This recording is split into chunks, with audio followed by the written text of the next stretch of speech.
For Alexis McAllister and Guido Rodriguez. Up top, Lautaro Martinez has a repelled as far as Montiel. Here's Di Maria. Beyond Gallardo. Figo de Paul has to settle for a career from wide. Messi.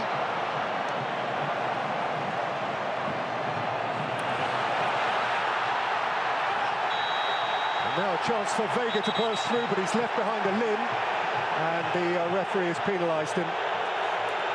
Hector Herrera didn't see a problem with the challenge and has engaged with the Italian referee.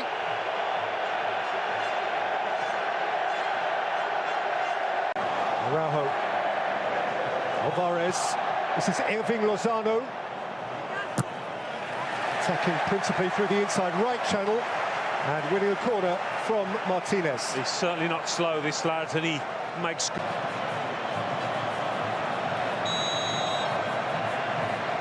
Vega over it. And this time it was a left-footed delivery, a devilish one from Chavez.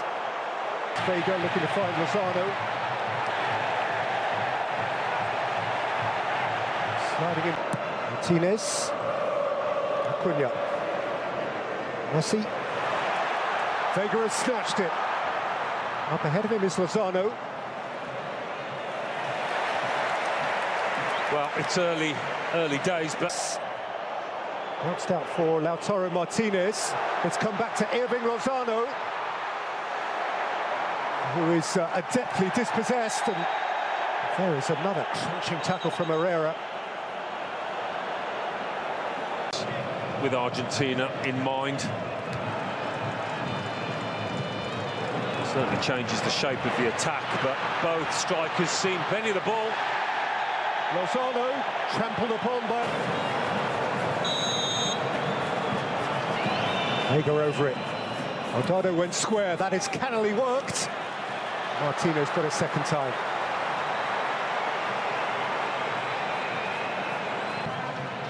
And by Herrera. Forward by De Paul. Taken back from Mexico by Araujo. He had to make good his challenge. Well, he took at least as much man as ball. And he... McAllister. Messi.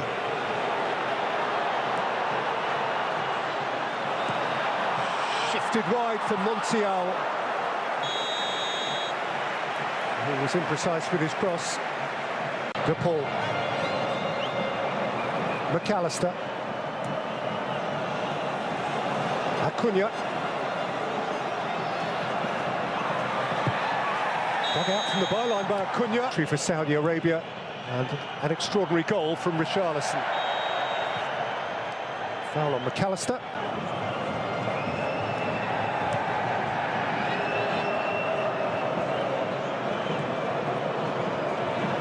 Di Maria dashing off his flank and bursting into life. Doing sufficient to force Alvarez to nick it behind. Yeah. Di Maria didn't do a lot wrong against Saudi Arabia. Messi flings it in, repelled as far as De Paul.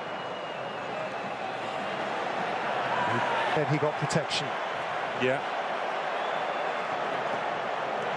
I think he's just tried to punch this one over the bar, but he gets it all wrong. I'm not sure. There was... Di Maria. He's left behind Gallardo.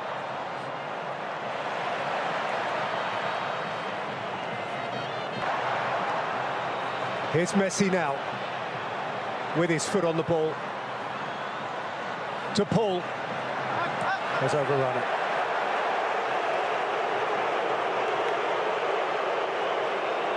Yeah, one of the few. Messi. Di Maria with drift. Martinez coming through the crowd.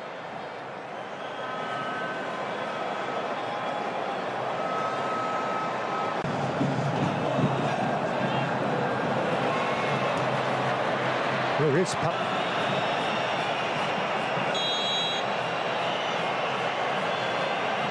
Chavez or Vega. It's Vega! It's a smashing hit and a wonderfully clean catch from Martinez, who's got rid in a hurry. Messi.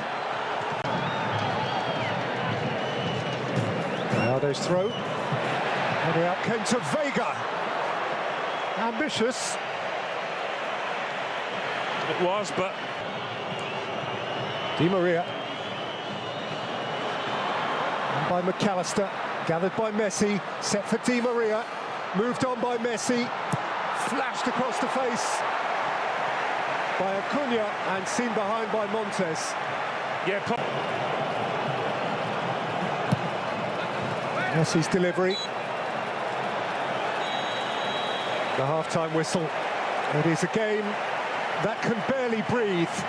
It hungers for time and space. A game, never mind the longer or the medium term. It is about the immediate.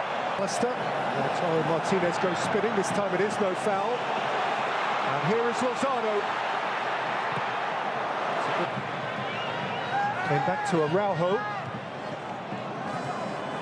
Spun in towards Lozano. Martinez comes. Rodriguez, McAllister. Now space ahead of Messi. And Messi can drive and Messi can twinkle. And Messi's ankles are taken away from beneath him by a sliding Palacios. And Argentina have a free kick in a position of huge potential advantage. Yeah.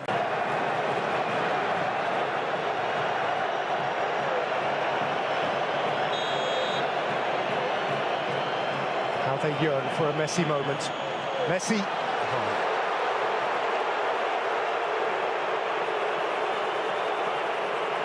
For a moment. Montiel. Di Maria. And still Angel Di Maria. McAllister chased it in. Montes got rid. He's been one of the biggest threats, hasn't he, for Argentina. Outside of him is Acuna. Messi linking it up again. Messi looking to feather it through. Ronaldo is there to clear.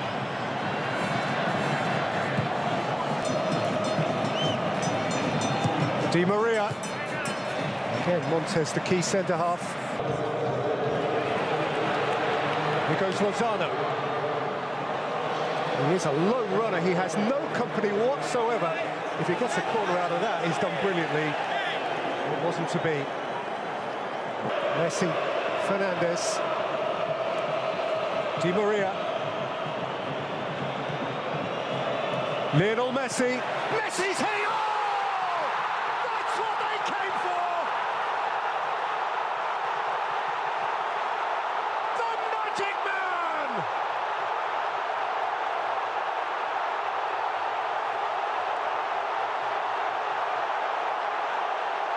One more Messi moment, and Argentina are alive. The noise in here. Yeah, and thumped rather wildly by Molina. Yeah, a bit of a wild one, that. By Chavez, taken back though for Messi, and Messi kept wriggling. And Alvarez kept biting by Palacios. And here goes Alvarez, and Messi's in the middle. It's Alvarez, it's Messi. He couldn't bring it with him. See again. Alvarez. Messi. Sure, blotted out the line at the near post.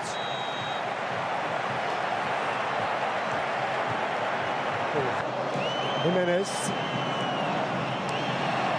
ran into traffic and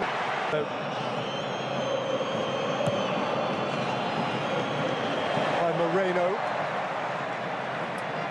Morado was protected. Messi has company, a lot of it. To Paul, thick touch from him.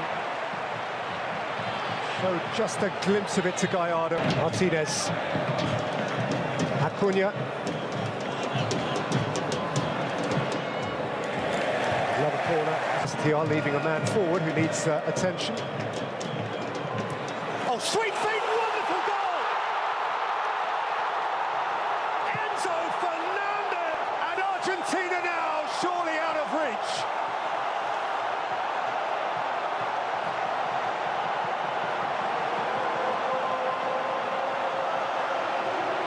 Two glittering gems for the Albi Celeste.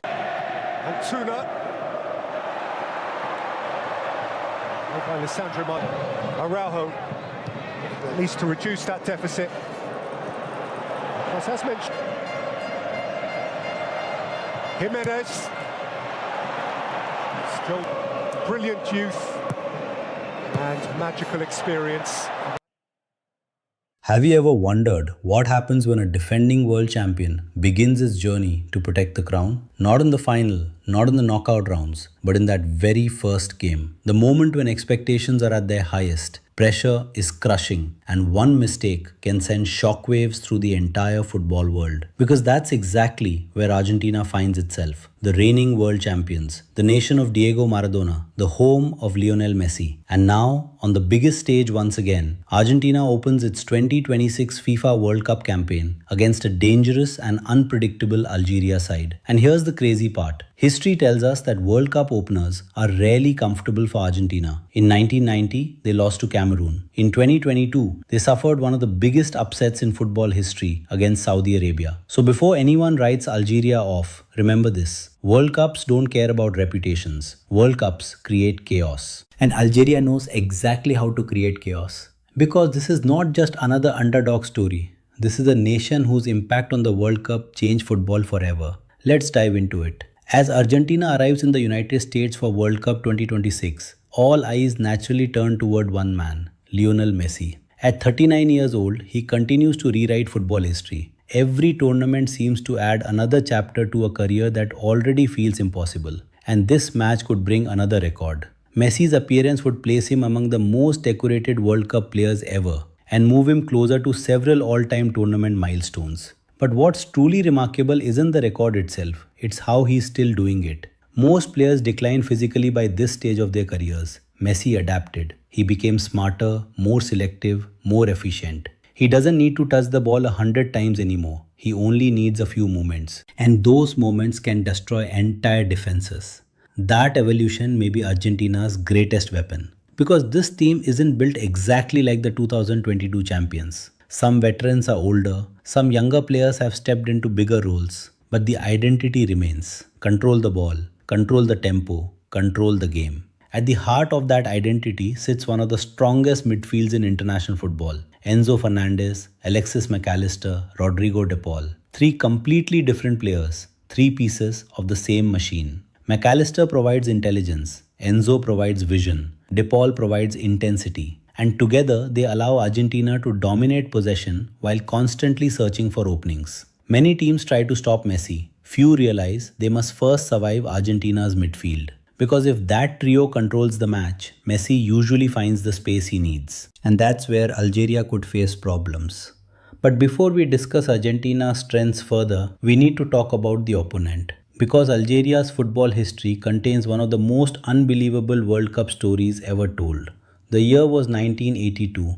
Algeria arrived at its first ever World Cup. Nobody expected much, especially against West Germany. At the time, West Germany was considered one of the tournament favorites. Some German players reportedly spoke confidently before kickoff. Many expected a routine victory. Instead, football witnessed a shock. Algeria defeated West Germany 2-1, one of the greatest upsets in World Cup history. Suddenly, the newcomers from North Africa had everyone's attention. But what happened next became even more famous and far more controversial. As the group stage unfolded, a situation emerged where West Germany and Austria knew exactly what result would send both teams through and eliminate Algeria. When they met, West Germany scored early, and then something strange happened.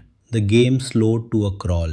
Both teams appeared content with the scoreline. The intensity disappeared. Attacks disappeared. Competition disappeared. For long stretches, the match felt like neither side wanted to change the result. Algeria was eliminated. The football world was furious. The match became known as the disgrace of Gijón. The backlash was so severe that FIFA introduced a rule still used today. Final group stage matches are played simultaneously, all because of what happened to Algeria. Think about that. Very few nations can say they literally changed World Cup history. Algeria can. And that underdog spirit still lives inside this team. Fast forward to 2026. This Algeria squad may not have the global reputation of Argentina, but they possess something dangerous: speed, efficiency, and belief. They don't need endless possession. They don't need 30 shots. They only need a few opportunities, and that's what makes them dangerous against stronger opponents. Players like Riyad Mahrez bring experience and creativity. Mohamed Amoura brings pace and finishing ability. Meanwhile, young talents emerging through European football continue to add excitement to this squad. This is a team comfortable defending deep, comfortable suffering without the ball, comfortable waiting for one mistake. And against Argentina, mistakes will be their biggest opportunity. Because if there is one weakness in Argentina's setup, it appears during transitions. When fullbacks push forward, when midfielders commit numbers ahead of the ball, when possession is lost unexpectedly, those moments create space. And Algeria loves attacking space, which raises an important question. Can Argentina dominate possession without exposing themselves defensively? Or will Algeria find a way to punish the champions on the counter-attack? The answer could decide the entire match. But there's another fascinating battle about to unfold. One that may determine whether Messi controls the game or spends 90 minutes fighting for every inch of space. Argentina versus Algeria isn't just Messi versus Algeria. It's a tactical chess match, a battle of philosophies. One side wants the ball,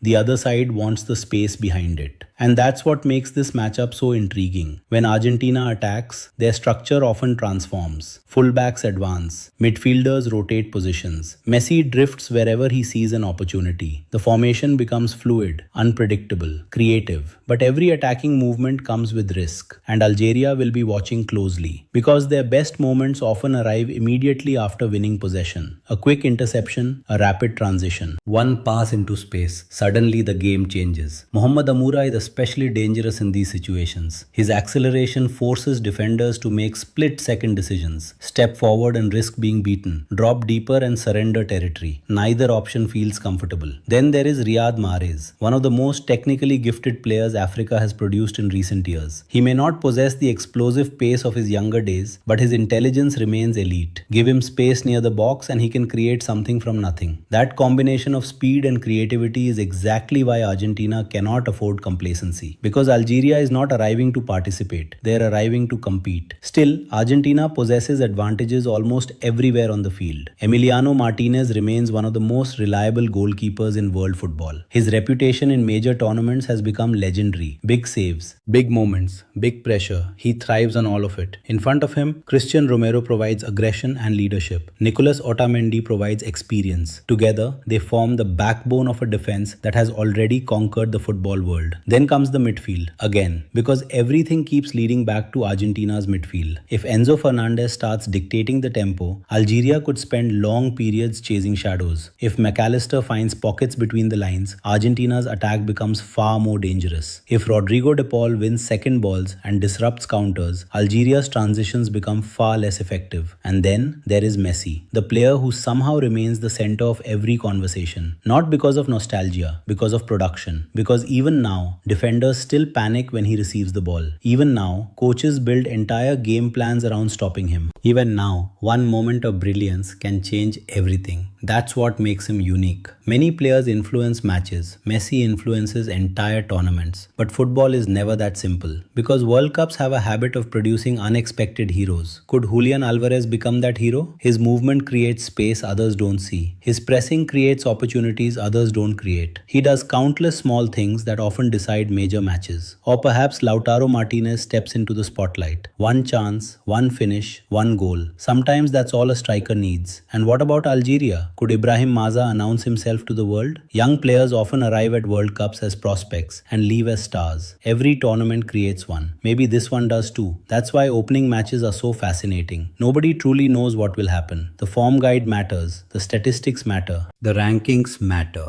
And then the whistle blows. Everything changes. Pressure becomes real. Nerves become visible. Dreams become vulnerable. For Argentina, the objective is clear. Start strong. Avoid another opening match disaster. Send a message to the rest of the tournament. For Algeria, the mission is equally clear. Stay organized, stay disciplined, believe. Because football history is filled with giants who underestimated underdogs. And Algeria has already shown before that they are capable of shocking the world. So, how do I see it playing out? Expect Algeria to defend compactly and frustrate Argentina early. Expect Argentina to dominate possession. Expect moments where the champions look unstoppable. And expect moments where Algeria threatens to flip the entire script. But over 90 minutes, Argentina's quality should eventually shine through. Messi's intelligence, the midfield's control, the depth of talent throughout the squad. It feels like too much to overcome. Prediction: Argentina 3, Algeria 1. A competitive battle, a few nervous moments, and ultimately a winning start for the defending champions. But perhaps the biggest story isn't the result. Perhaps it's the sight of Lionel Messi stepping onto another World Cup stage. A player who has inspired generations. A player who has already completed football, yet somehow continues writing history. Because one day, these World Cups will exist without Messi. One day, football fans will tell stories about watching him play. But today isn't that day. Today, the journey continues. And as long as Messi is still walking onto a World Cup pitch, anything feels possible. The champions begin their defense, the challengers prepare their challenge, and the world watches. Because this is the FIFA World Cup, where legends are remembered, and history is always waiting to be written.